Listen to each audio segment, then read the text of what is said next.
सरकार संविधान में संशोधन लेके आ रही है, जिसमें वो ये बात कर रही है कि किसी भी राज्य का या इवन सेंट्रल गवर्नमेंट का कोई भी मंत्री, मुख्यमंत्री या प्रधानमंत्री अगर किसी करप्शन के आरोप में गिरफ्तार होते हैं तो उन्हें 1 महीने के अंदर अंदर पद छोड़ देना चाहिए या उन्हें हटा दिया जाएगा।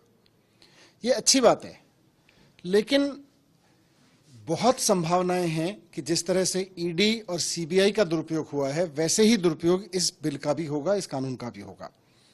ये कानून अच्छा है।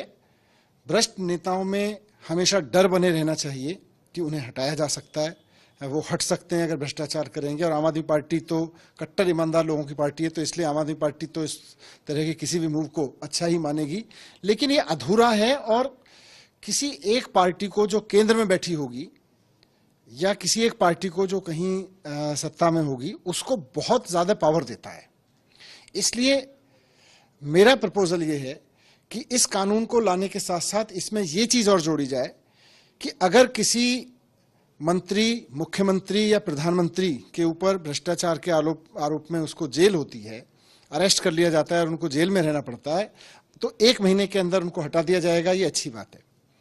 लेकिन आगे चलकर अगर वो नेता, वो चाहे मंत्री हो या मुख्यमंत्री, अगर निर्दोष साबित होता है, अगर उसके ऊपर लगे हुए आरोप सही साबित नहीं होते हैं और उसको बरी कर दिया जाता है, तो इसका मतलब आरोप तो झूठे थे, पॉलिटिकल साजिशन लगाए गए थे। तो जिन लोगों ने ये झूठे आरोप लगाए उनको जेल में जाना चाहिए। जिस ऑफिसर ने किसी मुख्यमंत्री या किसी मिनिस्टर को गिरफ्तार करने का डिसीजन लिया, उसको उतने साल के लिए जेल में भेजा जाना चाहिए जितने साल के आरोप उसने झूठे लगाए। जिस एजेंसी ने आरोप लगाए, उस एजेंसी के मुखिया को उतने साल के लिए जेल होनी चाहिए जितने साल के आरोप उसने जितने साल के लिए झूठे आरोप उसने किसी मुख्यमंत्री या मंत्री पे लगाए। और उस एजेंसी की सरकार, वो अगर राज्य सरकार है तो मुख्यमंत्री और केंद्र सरकार है तो प्रधानमंत्री, जिस समय पे ये झूठे आरोप लगा के किसी मुख्यमंत्री या मंत्री या किसी और सेंट्रल मिनिस्टर को जेल में डाला गया, उस समय के प्रधानमंत्री या उस राज्य के मुख्यमंत्री जिसके एजेंसियों ने ये काम किया, फिर उसको उतने साल के लिए जेल में डालना चाहिए कि आपने एक चुने हुए मुख्यमंत्री के ऊपर झूठे आरोप लगा के उसको जेल में डाला और उसका पद छीना। आपने एक चुने हुए मंत्री के ऊपर झूठे आरोप लगाए और उसका पद छीना एजेंसियों का दुरुपयोग करके, तो उसको जेल में रहना चाहिए। तो मेरा यह कहना है कि इस कानून को अधूरा ना लाया जाए, इसको पूरा करके लाया जाए कि अगर किसी के ऊपर आरोप है तो उसको पद से हटना चाहिए, कोई जेल में चला जाता है।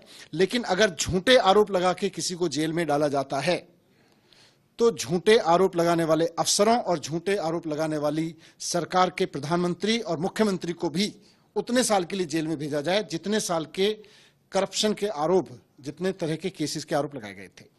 दूसरा मेरा यह कहना है कि ये प्रिविलेज फिर मंत्रियों और मुख्यमंत्री को क्यों हो, ये आम आदमी को भी होनी चाहिए। इस देश की जेलों में लाखों लोग सड़ रहे हैं झूठे आरोपों में, जिनके ऊपर झूठे आरोप लगा के उनको जेल में डाल दिया जाता है और बाद में फिर वो 1 साल, 2 साल, 3 साल में बरी होते हैं। कोर्ट एजेंसीज को झाड़ता है, उनकी खिंचाई होती है, लेकिन जिन अफसरों ने और जिन नेताओं ने झूठे आरोप लगाए वो मजे करते हैं। जिस आदमी की जिंदगी झूठे आरोपों में 3 साल, 4 साल, 1 साल जेल में बीतती है, उसका कोई कंपनसेशन नहीं हो सकता। लेकिन जिन लोगों ने झूठे आरोप लगाए उन पर सजा होनी चाहिए। तो सिर्फ नेता ही नहीं, आम आदमी के ऊपर भी कोई झूठा आरोप लगाए और उसको जेल में भिजवाए और बाद में वो आरोप झूठे साबित हों, बाद में वो आरोप गलत साबित हों, तो झूठा आरोप लगाने वाले अफसर और नेता के खिलाफ वही कार्रवाई होनी चाहिए जो उन आरोपों में होनी थी। उसको उतनी साल के लिए जेल भेजा जाना चाहिए जितने के लिए करप्शन सिद्ध होने पे जाता।